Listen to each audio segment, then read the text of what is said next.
পরিচয়টা বলে নেই। আমি Ilora Das Sumi, assistant professor, department of philosophy, Dhaka College, Dhaka.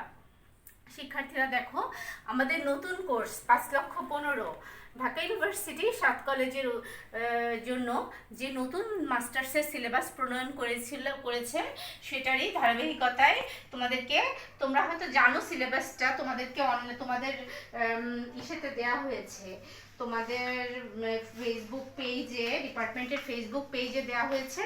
সেখানে গ্রুপ এ, বি, সি এই 3টি ভাগে ভাগ করা হয়েছে। সেখানে বি গ্রুপের এই কোর্স 5,15,000 নাম্বার কোর্সটি আমি তোমাদেরকে পড়াবো। এই কোর্সটি তোমাদের জন্য একেবারেই নতুন।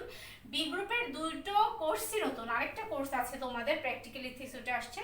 তো আমরা পড়াবো ফিলোসফি অফ দ্য বাঙালিস কন্টেম্পোরারি, সমকালীন বাঙালি দর্শন। আজকে তোমাদের সাথে আমার প্রথম ক্লাস, প্রথম লেকচার, আর সেশন হলো 17-18। তো শিক্ষার্থীরা, যেহেতু নতুন কোর্স, নতুন ক্লাস, আমরা আবার নতুন করে শুরু করছি, ভয় পাওয়ার কিছু নেই।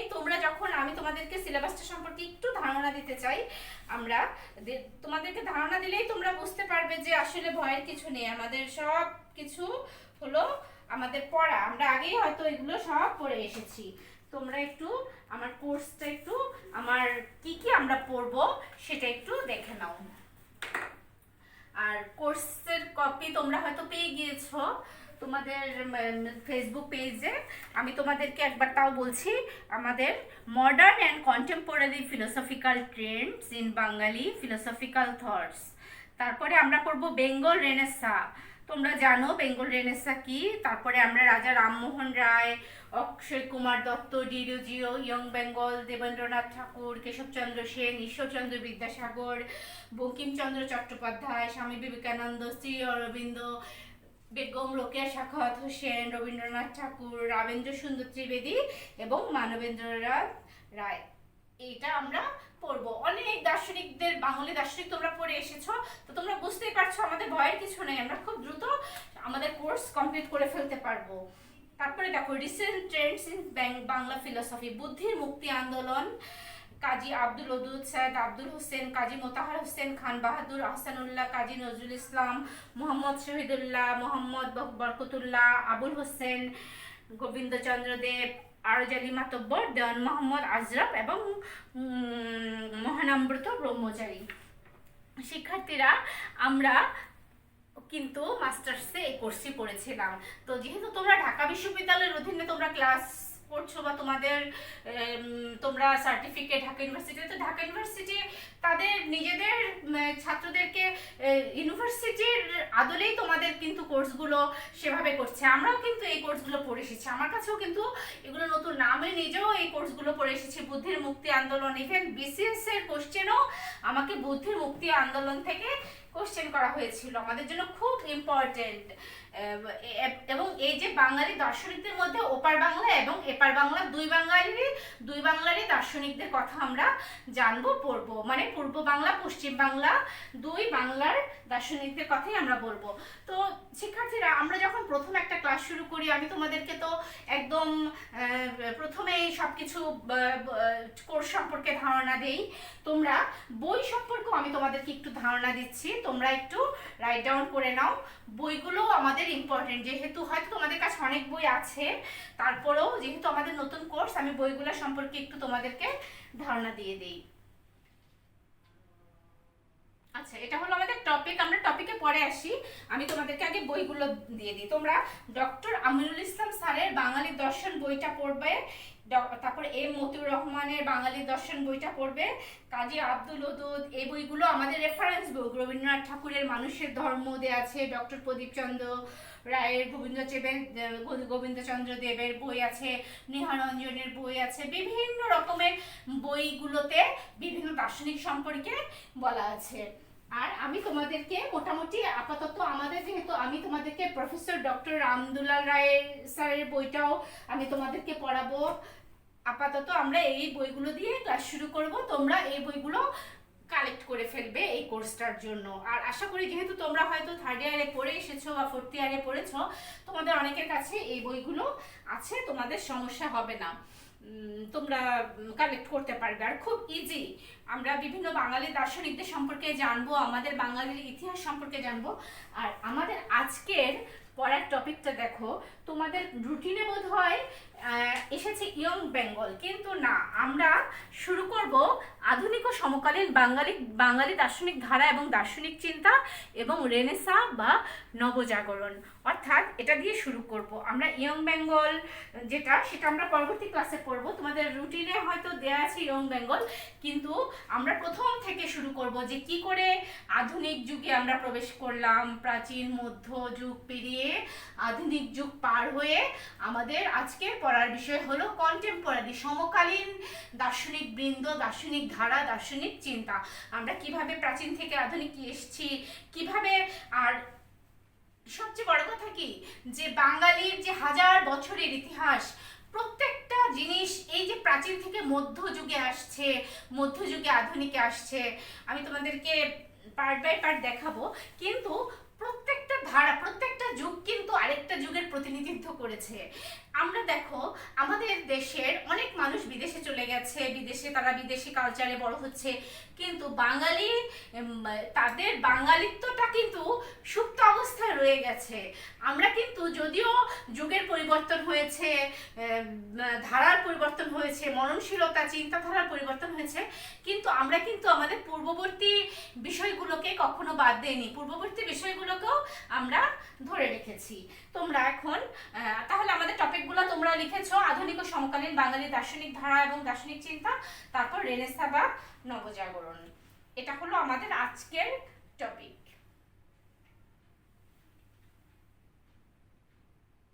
দেখো, এখন আধুনিক ও সমকালীন বাঙালি দার্শনিক ধারা এবং দার্শনিক চিন্তা, বাঙালি দর্শন অনুশীলনে বাঙালি দর্শনের উদ্ভব, বিকাশ এবং গতি প্রকৃতিকে আমরা তিনটি ভাগে ভাগ করেছি।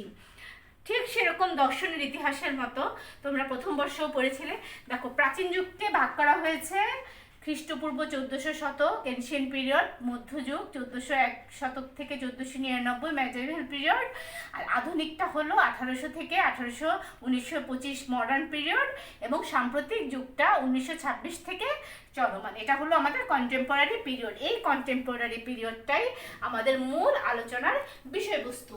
1926 সাল থেকে যে সকল দার্শনিকরা এসেছেন, তাদের চিন্তাধারা আমাদের সমাজকে কি করে পরিবর্তন করেছে, আমাদের চিন্তাধারাকে কি করে পরিবর্তন করেছে, বাঙালির মননশীলতাকে কোথায় নিয়ে গিয়েছে, আজকে আমরা কোথায় দাঁড়িয়ে আছি, সমস্তটা এই যুগের ধারণার উপর নির্ভর করে এসেছে।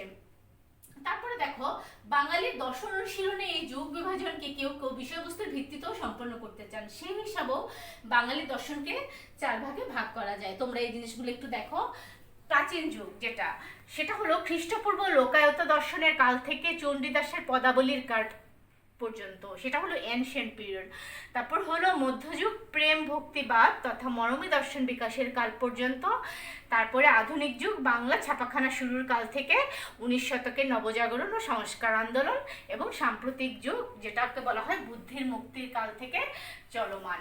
এবং আধুনিক যুগ যেটা তোমার একদম মধ্যযুগে তোমার প্রাচীন সেই যাজকতন্ত্র, সেই ধর্মতান্ত্রিকতাকে কাটিয়ে এসে যখন আধুনিক যুগে নবজাগরণে ইউরোপে যখন তোমার নবজাগরণের সূচনা হলো, রেনেসাঁর উদ্ভব ঘটলো, তখন থেকেই কিন্তু সেই রেনেসাঁ বাংলায় কি হলো, নবজাগরণ হিসাবে আখ্যায়িত হলো। তখন থেকেই কিন্তু বাঙালির চিন্তাশীলতা, মননশীলতা, তাদের চিন্তা ভাবনায় উন্নতি এবং বিকাশ লাভ করলো। এবং সাম্প্রতিক যুগ যেটা বাংলার বুদ্ধির মুক্তির কাল থেকে চলমান পর্যন্ত বিরাজমান। মূলত এই সময়টাতে, এই যে বুদ্ধির মুক্তির কাল থেকেই কিন্তু দার্শনিক লেখক তাদের চিন্তাধারায় একটা আধুনিকতার ছাপ চলে আসলো, এবং সেটা আজ পর্যন্ত চলমান রয়ে গেল। দেখা যায় যে মধ্যযুগে যেটা ছিল যাজকযন্ত্র, ধর্মের একটা প্রভাব কাজ করতো, সেখানে ধর্মের প্রভাব কাজ করতো, এবং সেখান থেকে মূলত ওই যাজকতন্ত্র থেকে বের হয়ে এসে ধর্মকে বাদ দিয়ে কুসংস্কারাচ্ছন্ন সমাজকে পদদলিত করে বিজ্ঞানের অগ্রযাত্রার দিকে একটি সমাজের অগ্রযাত্রাকে কিন্তু সেটা কিন্তু খুব একটা সহজ বিষয় ছিল না। সেই যে পথিকৃৎ ছিলেন তাদের নাম কিন্তু আমরা কখনোই ভুলবো না। সেই রাজা রামমোহন রায়, ঈশ্বরচন্দ্র বিদ্যাসাগর, দেবেন্দ্রনাথ ঠাকুর, দ্বারকনাথ ঠাকুর, তারপরে তোমার নীলরতন হালদার, তোমার বিভিন্ন ধরনের দার্শনিকরা, অক্ষয় কুমার দত্ত, তারা এই বাংলার মানুষের মঙ্গলের জন্য, কুসংস্কারের হাত থেকে তাদেরকে রক্ষা করার জন্য কিন্তু তাদের আজীবন সাধনা করে গিয়েছেন।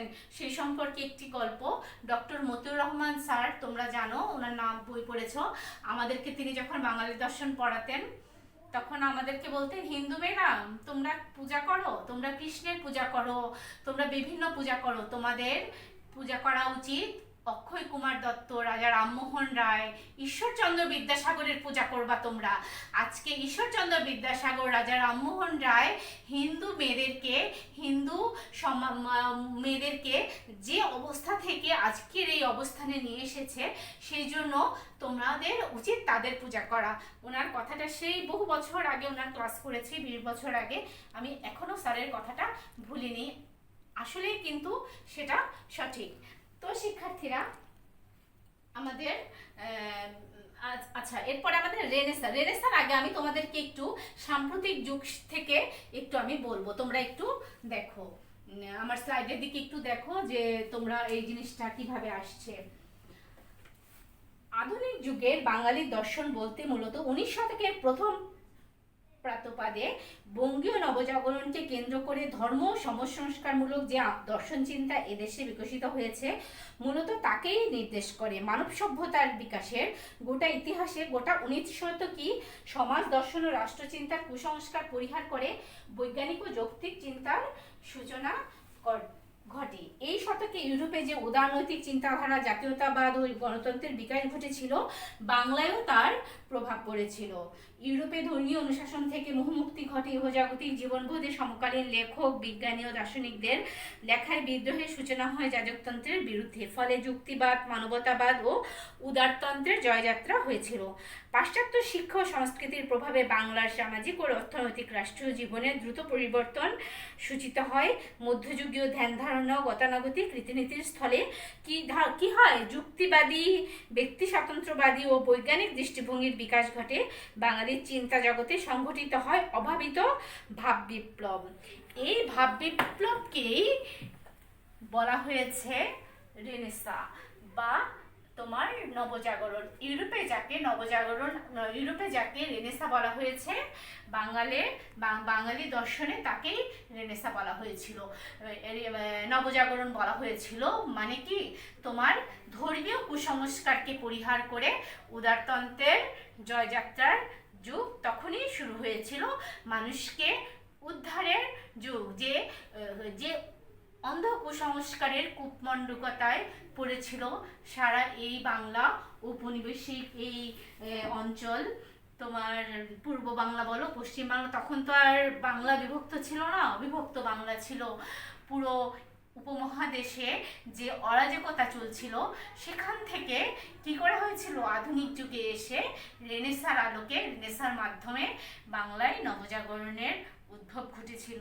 এবং সেই উদ্ভবের কাণ্ডারি যারা ছিলেন তাদের নাম আমি তোমাদের বললাম, রাজা রামমোহন রায়, অক্ষয় কুমার দত্ত, তাদের কথা আমরা পড়ব পরবর্তীতে।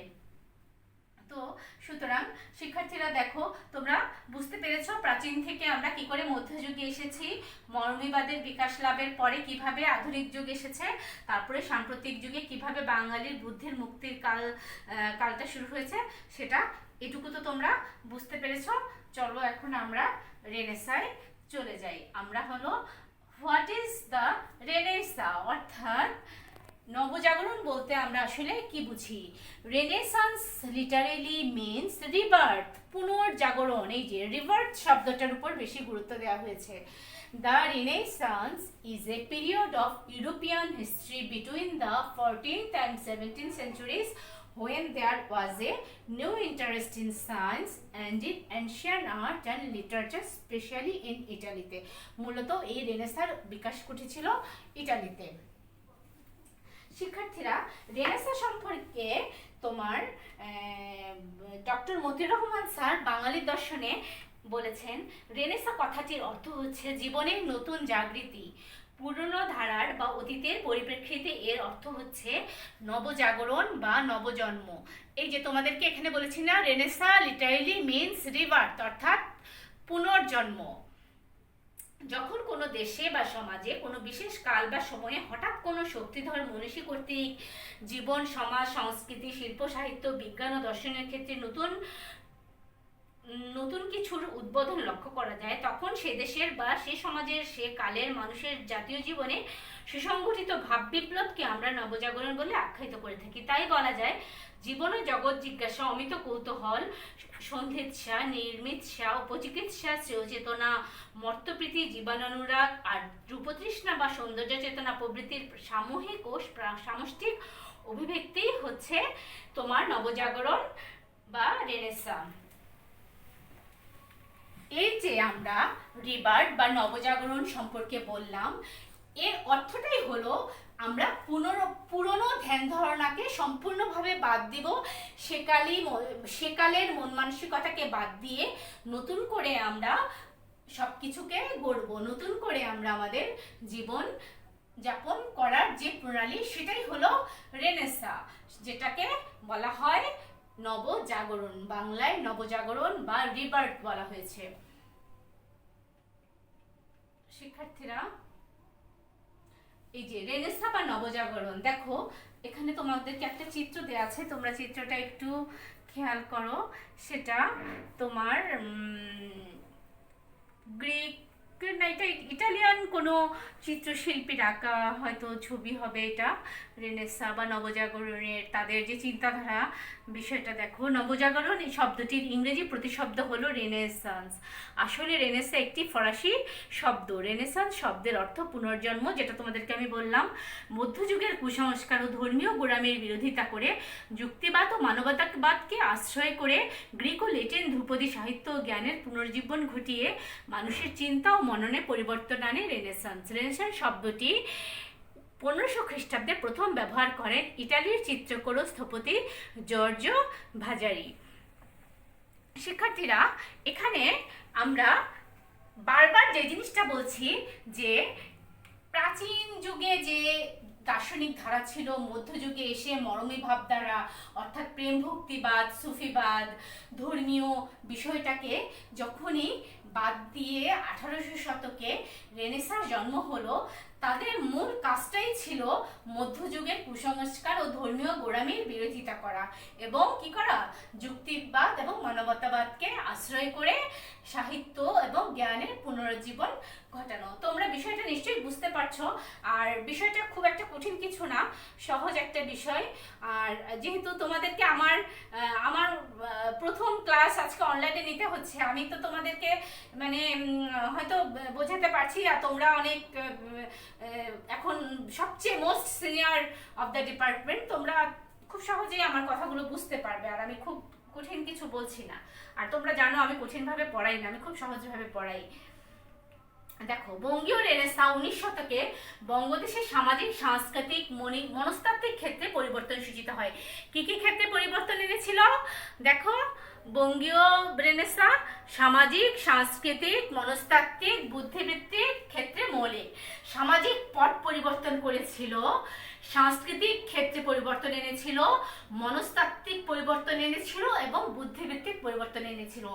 এই চারটি জিনিসকে কি করেছিল 19 শতকে?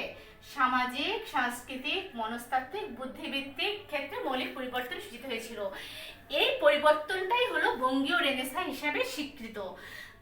প্রথমত কতিপয় ব্রিটিশ কর্মকর্তা ও মিশনারি এবং স্থানীয় বিদ্বজনের মধ্যে যোগাযোগ সংশ্লেষের ফলে পরিবর্তন দেখা যায়। এই রেনেসাঁর উদ্ভব ঘটে কলকাতায়। এই যে ইউরোপে যখন রেনেসাঁর উদ্ভব ঘটলো, উদারতন্ত্রের প্রভাব ঘটলো, সেটা সরাসরি বাংলায় এসে প্রভাব বিস্তার করলো এবং বাঙালি সমাজে আস্তে আস্তে তোমার রেনেসাঁর মানুষের চিন্তা চেতনায় পরিবর্তন আসা শুরু করলো। মানুষের ভিতরে যে গোড়ামি ছিল, ধর্মীয় কুসংস্কার ছিল, সেটা তো মানে কি বলবো, সেটার কোনো ভাষাবিহীন সেই যে কুসংস্কার, জাতিভেদ প্রথা, বর্ণভেদ প্রথা, সতীদাহ প্রথা, এরা যারা এসবের রদ করেছিলেন, আমরা সামনের ক্লাসে আলোচনা করব যে সমাজে কিভাবে মানুষকে দলিত করত, সেই যে পরিবর্তনের ধারা এসেছিল মানুষের মনস্তাত্ত্বিক এবং বুদ্ধিবৃত্তিক ক্ষেত্রে মানে পরিবর্তন এসেছিল। এই পরিবর্তনকে বঙ্গীয় রেনেসাঁ হিসেবে গণ্য করা হয়ে থাকে। সেটা বলেছি যে রেনেসাঁর উদ্ভব হয়েছে কলকাতায়। সাংস্কৃতিক ও বুদ্ধিবৃত্তিক পরিবর্তনের ক্ষেত্রে লক্ষ্য করা যায় 1830 সালের আগে এখানে পাঠ্যপুস্তক রচনা সহ ইউরোপীয় শিক্ষা পদ্ধতি, ছোট বড় কিছু শিক্ষা প্রতিষ্ঠান গড়ে ওঠে। হিন্দু কলেজ তার বড় নিদর্শন। শিক্ষার্থীরা, তোমরা এখন বড় হয়েছ, তোমরা সেই সময় উপন্যাসটা পড়তে পারো, সম্ভবত সুনীলের অথবা সমরেশের, সুনীল বোধহয়, আমি মাত্রই পড়েছি সুনীল গঙ্গোপাধ্যায় সেই সময়ের দুটা পার্ট, প্রথম পার্ট দ্বিতীয় পার্ট। তোমরা একদম সেই বইটা পড়লেই, আমি মাত্র শেষ করেছি বইটা, এই বইতেই সব কিছু দেয়া আছে, হিন্দু কলেজের কথা আছে। হিন্দু কলেজটাই পরে মনে হয় প্রেসিডেন্সি কলেজে ইয়েতে হচ্ছে, আমার ঠিক মনে পড়ছে না। আচ্ছা, কি হয়েছিল, হিন্দু কলেজ প্রতিষ্ঠা হয়েছিল। হিন্দু কলেজ প্রতিষ্ঠা হয়েছিল তার মানে কি শুধু হিন্দুরাই পড়তো, মুসলমানদের সেখানে পড়াশোনা করার কোনোই সুযোগ ছিল না। তার মানে কি মুসলমানদের তখনও ঘরে তারা ছিল। মেয়েদের কথা তো বাদই দিলাম, শুধু হিন্দু ছেলেরা এখানে এসেছিল। কলকাতার উচ্চ শ্রেণীর লোকের এটি গড়ে তোলেন। এটি ছিল তখন সমগ্র এশিয়া ইউরোপে আদলে উচ্চশিক্ষার প্রথম প্রতিষ্ঠান। এ সময় কলকাতায় বাংলা ইংরেজিতে সংবাদপত্র, সাময়িক পত্রিকা, বিভিন্ন বিষয়ের গ্রন্থ নিয়মিত প্রকাশিত হতে থাকে। কলকাতায় একটি সাধারণ গ্রন্থাগার প্রতিষ্ঠা করা হয়। ক্রমশ বিদ্বজনেরা আধুনিক বিশ্বে নিজেদের অবস্থান সম্পর্কে সচেতন হয়ে ওঠেন। তখন ব্রিটিশরা শাসন করতো, তো ব্রিটিশরা চেয়েছিল যে তাদের দেশে শিক্ষাটা এই দেশে প্রতিষ্ঠা হোক। তারা এই দেশে গোড়াপত্তন করেছিল, তারা এই দেশ থেকে আমাদেরকে যদিও তলাবিহীন ঝুড়ি করে আজকে সেই ব্রিটিশ সাম্রাজ্য গড়ে উঠেছে, সেটা আমরা জানি। এই বাংলায় মনে তো আছে তোমাদের যে টাকায় 8 মণ চাল পাওয়া যেত সেই শায়েস্তা খানের আমলে, তো সেই বাংলার থেকে তারা অনেক কিছু নিয়ে গেছে, সব কিছুই নিয়ে গেছে, কিন্তু কিছু জিনিস দিয়েও গেছে আমাদেরকে। তো আমরা অকৃতজ্ঞ জাতি না। তো সেদিন একটা লেখায় তোমাদের ডক্টর শাহানা বিলকিস ম্যাডাম অক্ষয় কুমার দত্তের ঈশ্বরচন্দ্র বিদ্যাসাগরের দ্বিশতবার্ষিকী লেখায় তিনি বলেছিলেন যে যে জাতি অকৃতজ্ঞ সেই জাতির অধঃপতন নিশ্চিত। তো সেই ম্যাডামের কথা অনুযায়ী বলছি যে ইউরোপের আমাদের অনেক কিছু নিয়ে গিয়েছে, আমাদেরকে তলাবিহীন ঝুড়ি বানিয়ে রেখে সবকিছু নিয়ে তারা 200 বছর শাসন করে তারা চলে গিয়েছিল, কিন্তু তারা আমাদেরকে অনেক কিছু দিয়েও গেছে। তারা চেয়েছিল এই বাংলায় এই মানুষ কিছুটা শিক্ষা লাভ করুক, কিছুটা জ্ঞান বিজ্ঞানে উন্নত হোক। তারা আমাদের দেশে রেল স্থাপন করেছিল বিভিন্ন, কলকাতায় তোমরা যদি কেউ কখনো যেয়ে থাকো দেখবে বিভিন্ন ধরনের স্থাপনা আছে, আমাদের এই বাংলাতেও আছে অনেক কিছু। যাই হোক, সেটা অন্য কথা, সেসবের সঙ্গে আমরা এগুলো আমাদের অপ্রাসঙ্গিক হয়তো। ক্রমশ বিদ্বজনেরা আধুনিক বিশ্বে নিজেদের অবস্থান সম্পর্কে সচেতন হয়ে ওঠেন, সেই সঙ্গে নিজেদের ঐতিহাসিক উত্তরাধিকার ইউরোপীয় ঘটনাবলী ও জ্ঞান বিজ্ঞানের দিকেও মনোযোগ দেন। এভাবে ধর্মীয় ও সামাজিক কর্মকাণ্ডে একটি বিপুল পরিবর্তন চলে আসে বঙ্গীয় রেনেসাঁর ফলশ্রুতিতে। শিক্ষার্থীরা, তোমরা আশা করি এটা বুঝতে পেরেছ। এখন দেখো, রেনেসাঁ শব্দের তাৎপর্যের দিক থেকে আমরা রেনেসাঁ বলতে কি বুঝি? জীবনের নতুন দৃষ্টিভঙ্গি, তাই না? আমরা রেনেসাঁ আসার পরে, মধ্যযুগের পরে যখন রেনেসাঁ আসলো, আধুনিক যুগে নতুন দৃষ্টিভঙ্গি, পুরনো ধারণা বা অতীতের পরিপ্রেক্ষিতে এর অর্থ হচ্ছে নবজাগরণ। কোনো দেশে বা সমাজে চিন্তা ও চেতনা, কর্মে, জীবন, রাষ্ট্র, সমাজ, সংস্কৃতি, শিল্প, সাহিত্য, ধর্ম, আচার ইত্যাদিতে নতুন চেতনার উন্মেষ বা ভাব বিপ্লবকে আমরা রেনেসাঁ নামে অভিহিত করতে পারি। তোমরা রেনেসাঁ বলতে কি বুঝো এই সংজ্ঞাটা অবশ্যই দিবে এবং এটা রাইট ডাউন করে রাখবে আশা করি। নবজাগরণ বলতে বোঝায় ব্রিটিশ রাজত্বের সময় অবিভক্ত ভারতের বাংলা অঞ্চলে ঊনবিংশ ও বিংশ শতকে সংস্কার আন্দোলনের জোয়ার ও বহু কৃতি মনীষীর আবির্ভাবকে। মূলত রাজা রামমোহন রায় 1775 এটা সম্ভবত 1722 হওয়ার কথা ছিল। আচ্ছা যাই হোক, আমি তোমাদেরকে নেক্সট ক্লাসে ঠিক করে দেব। এই নবজাগরণের শুরু এবং এর শেষ ধরা হয় কবিগুরু রবীন্দ্রনাথ ঠাকুর 1861 থেকে 1941 সময়ে। যদিও এর পরেও বহু জ্ঞানীগুণী মানুষ এই সৃজনশীলতা ও শিক্ষা দীক্ষার জোয়ারের বিভিন্ন ধারার ধারক ও বাহক হিসেবে পরিচিত হয়েছেন। ঊনবিংশ শতকের বাংলা ছিল সমাজসংস্কারক, ধর্মীয় দর্শন চিন্তা, সাহিত্য, সাংবাদিকতা, দেশপ্রেম ও বিজ্ঞানের পথিকদের এক অনন্য সমাহার ও মধ্যযুগের অন্ত ঘটিয়ে এদেশে আধুনিক যুগের সূচনা করেছিল। তার মানে কি, আমরা যখনই রেনেসাঁ বা আধুনিক যুগের কথা বলবো তখনই আমাদের রাজা রামমোহন রায়, রবীন্দ্রনাথ ঠাকুর তাদের কথা আসবে। তারা আমাদের দর্শন, সাহিত্য, সাংবাদিকতা সকল ক্ষেত্রে এক বিপুল পরিবর্তন ঘটিয়েছিল। শিক্ষার্থীরা, তোমরা আশা করি রেনেসাঁ বা নবজাগরণ সম্পর্কে তোমাদের মোটামুটি একটা ধারণা হয়েছে। অর্থাৎ নবজাগরণ মানেই হলো পুরনো ধ্যান ধারণাকে বিলুপ্ত করে নতুন ভাবে চিন্তা করা, সমাজের, দেশের, রাষ্ট্রের, শিল্পে, সাহিত্যে, ধর্মে, আচরণে, জীবনযাত্রা প্রণালীতে একটি তুমুল আলোড়ন সৃষ্টি করা, অর্থাৎ পরিবর্তন সূচনা করা। বাংলা নবজাগরণ দুই ধারায় প্রসার লাভ করেছে। ওই সময়ে বহু সংবাদপত্র, সাময়িকী প্রকাশিত হয়। এই যে সংবাদপত্রের বিষয়টা কিন্তু আগে ছিল না। সংবাদপত্র, সাময়িকী প্রকাশিত হয় এবং বহু সমিতি, সংগঠন, সমাজ প্রতিষ্ঠিত হয়। আমরা পরবর্তী ক্লাসে পড়ব যে আত্মীয় সভা, তারপরে ধর্ম সম্পর্কে বিভিন্ন ধরনের মতামত চলে এসেছিল এবং বহু ধর্মের সমন্বয় ঘটেছিল কিন্তু তখন। এইগুলি পর্যায়ক্রমে নবজাগরণ দ্বারা সৃষ্ট বিভিন্ন সংলাপ ও বিতর্কের মঞ্চ হিসেবে কাজ করেছিল। তবে নবজাগরণের সবচেয়ে দর্শনীয় বহিঃপ্রকাশ ঘটে কতগুলো সংস্কার আন্দোলনের মাধ্যমে। শিক্ষার্থীরা, আমাদের সংস্কার আন্দোলনগুলো আমি তোমাদেরকে পরবর্তী ক্লাসে পড়াবো। কি কি সংস্কার আন্দোলন হয়েছিল। আমাদের সংস্কার আন্দোলনের মধ্যে ছিল সতীদাহ প্রথা, বহু বিবাহ রোধ, বিধবা বিবাহ প্রবর্তন, নারী শিক্ষার প্রবর্তন ইত্যাদি ইত্যাদি অনেক কিছু। কৈলন্য প্রথার দূরকরণ, বর্ণভেদ প্রথা, সমাজে যে ধরনের নিগৃহীত হয়েছিল হিন্দু ধর্মে হিন্দু মেয়েরা, তো সেই জিনিসগুলো সমাজ সংস্কারে যে সকল মনীষীরা এগিয়ে এসেছিলেন তাদের কথা আমরা পরবর্তী ক্লাসে পড়ব।